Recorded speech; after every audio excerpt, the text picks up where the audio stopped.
Dans l'univers de Warhammer 40 000, il y a une tonne de combattants légendaires et iconiques, et il y a au moins autant de duels les opposants. Et dans un univers si hostile, même le plus faible des combattants serait déjà particulièrement redoutable. Mais il y a tout de même une hiérarchie parmi tous ces guerriers. Les primarques siégeant au sommet de cette hiérarchie et comptant parmi les adversaires les plus redoutables que n'importe qui pourrait rencontrer. Et au sein des primarques, il y en a un qui est décrit comme un véritable guerrier né, un combattant d'une sauvagerie inégalée, étant même considéré comme une arme de destruction massive plutôt qu'autre chose. Évidemment, tu l'as compris et puis même tu l'as vu au titre, je fais allusion à Angron. Et ce qui est marrant, c'est que le primarque des World Eaters n'a jamais rien fait d'autre que combattre. Que ce soit dans sa jeunesse en tant que gladiateur, dans sa carrière ratée en tant que primarque de la 12e Légion ou même en tant que prince démon de Khorne. Lorsque tu penses à Angron, il y a forcément les mots massacre, violence et carnage qui clignotent dans ta tête. Mais ce qui est ironique, c'est que le prince démon lié au dieu du sang, le maître des gladiateurs de Nuceria, le primarque de la Légion de Space Marine la plus violente, l'Ange Rouge, et en vérité, il a subi un paquet de défaites et ça, c'est un peu la loose. Donc c'est pour ça que l'on va voir dans cette vidéo 3 fois où Angron s'est bien fait exploser la gueule.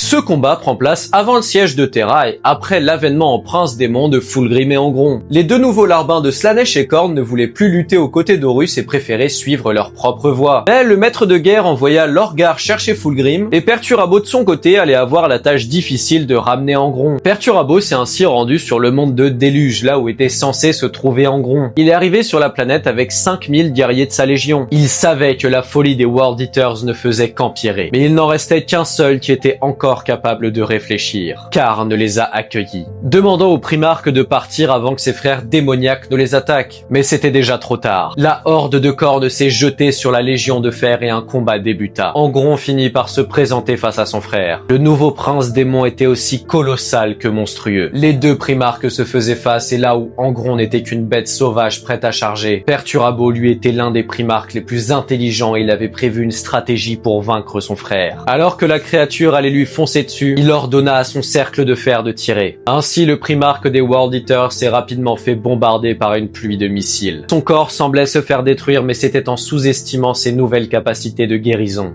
Angron s'était envolé, fonçant vers le maître du siège. L'Ange Rouge était un cataclysme volant et vivant. L'espace donnait l'impression de se tordre sur son passage. Il déclenchait des éclairs et de la foudre, ce qui eut pour conséquence de carboniser un groupe de World Eaters et même de détruire un tank juste avec son passage. Tous contemplaient terrorisés l'annihilation qu'incarnait Angron désormais. Mais Perturabo restait debout, immobile et stoïque. Angron n'était plus le guerrier qu'il était autrefois. C'était maintenant une monstruosité qui ne devrait même pas exister sur ce plan de la réalité. Alors qu'il fonçait sur son frère, une hache apparut dans sa main. Le coup était si violent que rien ni personne ne pourrait y résister ni même l'éviter. Mais malgré son armure et son physique massif, Perturabo était aussi particulièrement rapide. Mais même ça n'a pas suffi, il a beau s'être déplacé plus vite que ce que l'œil humain permet de voir. Le Seigneur de Fer s'est pris le coup dans l'épaule. Un coup qui aurait éliminé n'importe quelle forme de vie. Mais dans la fumée qui entourait les deux primarques, des bruits se faisaient entendre. Les spectateurs du duel ont d'abord cru que c'était le bruit d'un bombardement. Mais il n'en était rien, c'était simplement les coups d'Angron qui pleuvaient sur Perturabo. Une pluie de coups si destructrice que même le maître de la Légion de Fer a cru mourir. Mais il se tenait là,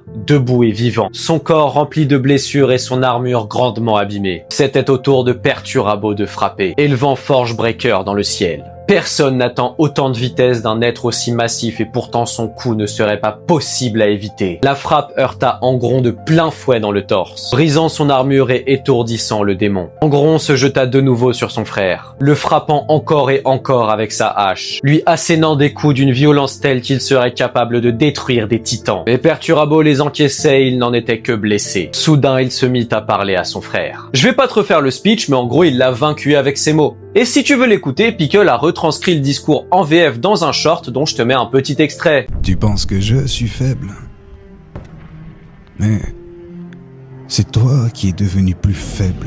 Mais si tu veux l'écouter en entier, t'as le lien en description. Le combat continua tandis que Perturabo poursuivait sa tirade et le combat tournait à son avantage. Mais surtout, le combat entre les Iron Warriors et les World Eaters tournait grandement à l'avantage des fils de Perturabo. Le primarque commençait à comprendre que tous ses fils allaient se faire massacrer. Perturabo était blessé mais il continuait d'avancer vers Angron avec Forgebreaker dans les mains. Mais surtout, il continuait de mitrailler et bombarder son frère. Angron était blessé. Ses Ses ailes transpercées et par-dessus tout, il était vaincu. Père Turabo avait accompli la mission que lui avait confiée Horus, car Angron allait rejoindre le siège de Terra. On se retrouve durant la bataille de Terra, et Angron ne peut pas franchir la barrière dressée par l'empereur pour empêcher les démons d'arriver au palais. Massacrant tout ce qui passait à la portée de ses griffes et de ses lames, Angron perpétrait de terribles carnages. Mais il entendait une voix qui lui parlait dans son esprit. C'était Horus qui communiquait avec lui. Le maître de guerre n'était plus vraiment là, il n'était plus que l'hôte des puissances de la ruine. Mais surtout, il le suppliait de se débarrasser au plus vite de Sanguinius. Comme s'il en était effrayé, le héros du chaos suppliait son frère de se débarrasser du grand ange. Angron continua de semer la mort tout en hurlant le nom du plus noble de ses frères. Et l'opportunité que l'Ange Rouge attendait se présentera lorsqu'il vit Sanguinius se débarrasser du démon majeur Kabanda, surgissant comme une météorite. Le cataclysme vivant qu'est Angron voulait profiter de la fatigue du primarque des Blood Angels pour l'éliminer rapidement comme le suppliait Horus. Les supplications du maître de guerre ne faisaient qu'enrager Angron davantage et ça le dégoûtait. Mais toutefois, la brutalité de l'enfant de Nuceria n'était rien face à la rapidité du maître de Baal. Le duel dans les airs était à l'avantage de Sanguinius. Il était bien trop rapide, Angron ne parvenait même pas à le toucher. En même temps, c'est normal, l'un venait d'obtenir ses ailes tandis que l'autre était né avec. Chaque coup était parfaitement évité, les griffes du boucher enrageaient de plus en plus Angron et le faisaient souffrir car il ne parvenait pas à répandre la mort. Ce combat dans les airs se poursuivait tandis que Sanguinius montrait sa supériorité dans ce domaine. Le démon ne parvenait pas à le rattraper ni même à le toucher, mais le grand ange, lui, parvenait à le frapper, il lui entaillait le visage avec sa lame. Mais ses facultés régénératrices réparaient les blessures d'Angron comme si de rien n'était. Finalement, le primarque corrompu est parvenu à attraper son frère et les deux guerriers se sont écrasés au sommet d'un titan warmonger.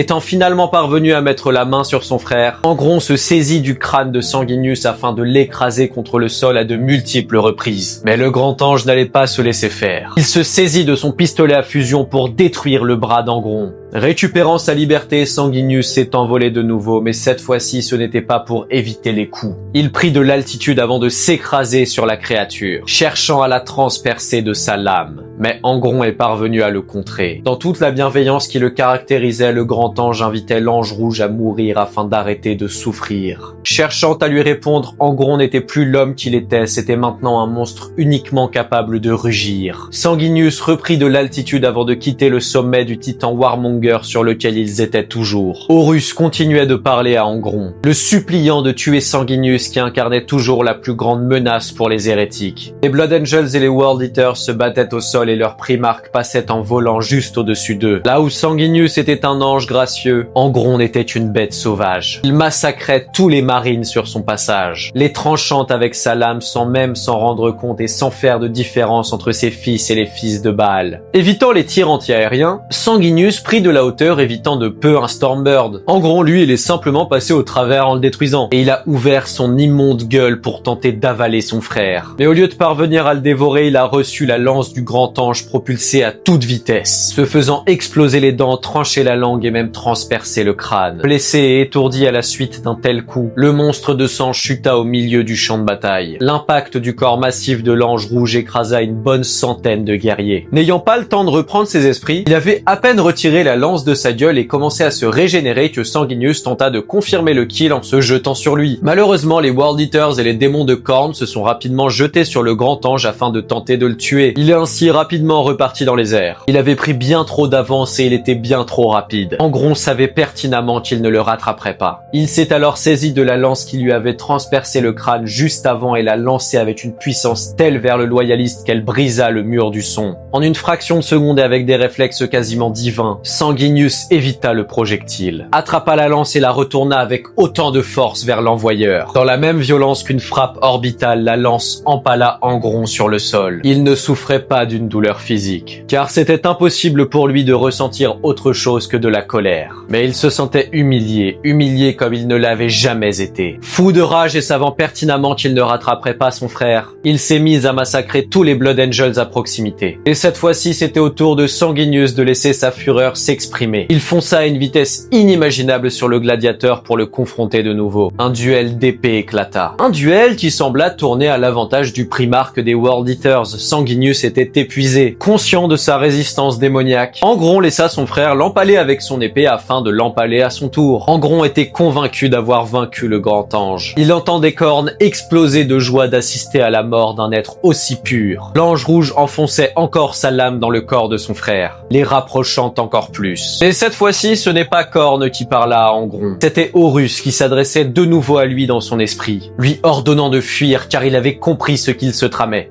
C'est alors que Sanguinius a saisi les câbles des griffes du boucher derrière le crâne d'Angron et les arracha dans une poigne surhumaine. Il avait beau se débattre autant qu'il ne pouvait, il ne parvenait pas à faire lâcher son frère. Sanguinius tenait trop fermement. Le regard d'Angron avait changé. La colère et la rage avaient laissé place à la souffrance et la peur. Pour la première fois depuis son ascension en prince démon, il souffrait. Il croisa le regard du primarque des Blood Angels qui lui aussi avait changé. La bonté de Sanguinius avait disparu de ses yeux, et ça afin de laisser place à une rage et une fureur divine qui incarnaient la justice impériale. Alors que les deux frères s'envolaient, Angron suppliait son frère, parvenant à parler malgré sa nouvelle forme et répétant « Non, non ». Mais il était trop tard. Sanguinius serra une dernière fois les griffes du boucher avant de les arracher du crâne d'Angron, lui explosant la boîte crânienne. Angron était banni dans le Warp, scellant la folie de ses fils qui ont vu son cadavre s'écraser devant eux, retournant dans le domaine chaotique de son nouveau maître, se faisant moquer par Khorne.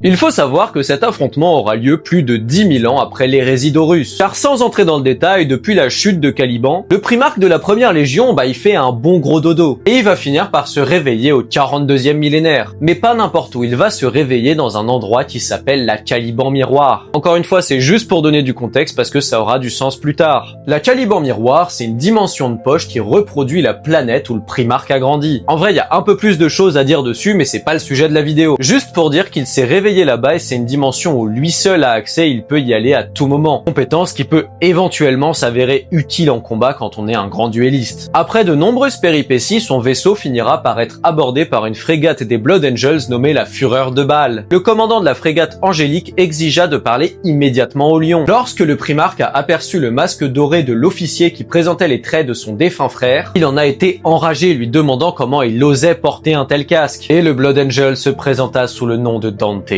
Et la longévité de l'ange a surpris le héros de Caliban. Mais ce n'était pas tout. Le visage découvert de l'Astartes rappelait celui du plus noble des frères du primarque. Mais ce n'était toujours que le début. Dante s'adressait au primarque avec son nom et son statut, ne remettant pas en cause son identité. Et c'est là que le lion l'apprit. L'Imperium existait toujours et surtout il n'était plus seul. Il apprit que son frère Roboute Guilliman était toujours vivant et était à la tête de l'Imperium. Le primarque a ainsi rejoint les Blood Angels à bord de leur flotte et Dante voulait le mener à ses fils, les Dark Angels. Et leur rencontre aurait dû se faire dans le système d'Idolatros. Toutefois, un conflit y avait lieu. Azrael, le grand maître suprême des Dark Angels, était tombé dans une embuscade avec le Roc et faisait face à la flotte du maître de guerre du chaos et de Vashtor l'Archiphane. Le pourquoi du comment de cette embuscade et de cette bataille est un peu compliqué, mais Vashtor s'était allié à Abaddon car il voulait réunir certains artefacts dont un présent sur le Roc. D'où le fait qu'il ait fait venir Azrael dans le secteur. Un autre problème était que Vashtor a fait venir un monde démon dans le secteur où se passeront les conflits du nom d'Armorise. Petit détail de rien du tout, c'est qu'en vérité, ce monde démon était Caliban que Vashtor a décidé de ressusciter et de corrompre.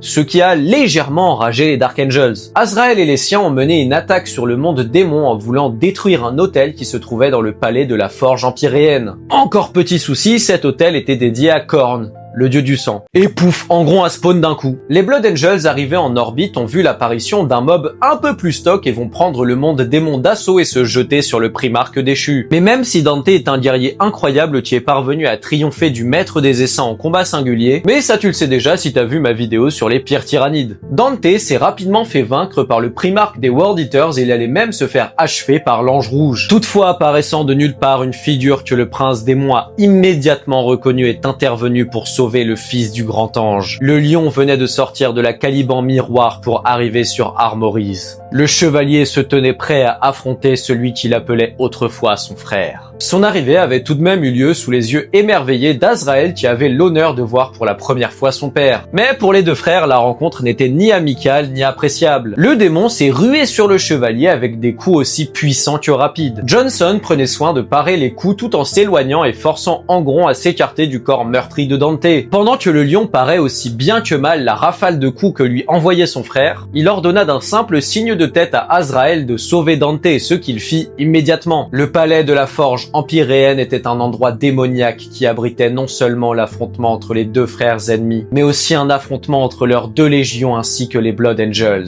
Même si sur le papier le lion a toujours été un meilleur bretteur, il ne prenait pas à la légère la menace qu'incarnait l'enfant déchu de Nuceria. Et surtout, il ne sous-estimait pas les pouvoirs cauchemardesques que son nouveau maître lui avait donnés. Le démon l'harcelait de coups sans s'arrêter, contraignant les deux primarques à traverser le monde démoniaque. Le chevalier était obligé de se rappeler de ses combats contre les bêtes de Caliban, bloquant les coups de hache d'Angron qui cherchait à trancher la tête du lion avec son épée féale. Et le bouclier de l'empereur que portait le lion renvoyait les coups du démon accompagnés de violentes ondes de choc. Alors que le combat se poursuivait et que le lion était contraint de descendre sur un toit en contrebas, il réfléchissait à ce qu'il devait faire pour vaincre son frère. Mais surtout, il venait de remarquer que l'ange rouge avait pris son envol, fondant sur le chevalier encore et encore comme un véritable rapace. Finalement, à la prochaine attaque du démon, le lion l'a contré avec le bouclier de l'empereur et l'énergie cinétique absorbée le propulsa bien loin. Pensant avoir un peu de répit, le fils de la forêt a rapidement compris que non, car Angron venait de lui balancer un prédateur de sa légion, qui est quand même un fucking tank. L'ayant évité in extremis, il a pas réussi à éviter l'impulsor d'Archangel qu'Angron avait envoyé juste après, qui est aussi un fucking tank. Le chevalier a été propulsé bien loin à travers un mur, mais heureusement la capacité du bouclier de l'empereur à générer des ondes de choc à l'impact lui a permis de résister au nouvel assaut de l'ange rouge. Le duel a continué car il n'y avait pas encore de vainqueur. Et le combat se poursuivait dans les profondeurs industrielles du monde. Et le lion avait finalement trouvé la stratégie qui allait lui permettre de vaincre son frère. C'était la Caliban miroir. Se battant dans une zone qui n'avait aucune logique à cause de la possession démoniaque de Vashtor, le lion frappait l'ange rouge avant de disparaître dans la Caliban miroir avant de frapper à nouveau. C'était sa stratégie, disparaître avant de frapper encore et encore. Voulant conclure le combat dans une attaque finale, le prince démon s'envola et se prépara à asséner une attaque qui serait imparable. Mais le chevalier n'allait pas l'éviter. Il posa un genou à terre et tendit son épée, la tenant de toutes ses forces. L'ange rouge est allé s'empaler de lui-même sur la lame de son frère. La violence du choc les a contraints à être projetés plus loin. Le lion avait remporté ce duel, mais ce n'était pas encore fini. Le fils de la forêt se positionna juste au-dessus du corps de son frère déchu, se saisissant du bouclier de son père à deux mains, avant de frapper le crâne du démon si fort qu'il en a été coupé en deux. La force du coup était telle que la tête a été tranchée en deux d'un seul coup. Et même le sol sur lequel il se trouvait se fera marquer par la violence de l'impact. Le prince démon de Khorne était vaincu et banni dans le Warp. Lionel Johnson avait vaincu son frère.